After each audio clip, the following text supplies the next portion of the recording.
ஒரு எக்ஸ்பெக்டேஷனே இல்லாம நான் மாறுவதற்கு சரி அப்படின்னு நம்ம மனசுக்கு நாம சொல்லிக்கணும். இப்போ எனக்கு 68 வயசாகுது. அந்த காலத்துல 40 வருஷத்துக்கு முன்னால 68 வயசுக்குன்னு ட்ரெஸ் பண்ணுவாங்க. ஆனா இப்போ 25 வயசு மாதிரி தான் ட்ரெஸ் பண்றதுக்கு எனக்கு தோணுது. என்ன, நான் மாற்றத்துக்கு தயாராகி விட்டேன்.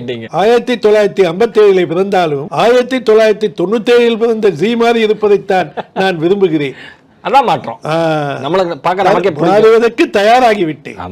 மாற்றங்களை சந்திக்கின்றேன், அதை கட்டிப்பிடிக்கின்றேன், மாற்றங்களின் மேல் நான் காதல் கொள்கிறேன்.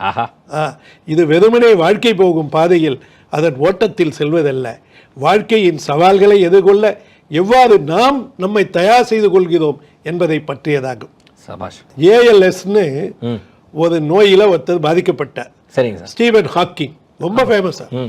ஆனால் தொழில்நுட்பத்தை பயன்படுத்தி வீல் சேர்லேயே உட்காந்து கம்ப்யூட்டரை பார்க்கறது, இன்டர்நெட்டை பார்க்கறது, பல தசாயுதங்களாக தனது ஆராய்ச்சியை தொடர்ந்தார். நிறைய அச்சீவ்மெண்ட்ஸ் பண்ண.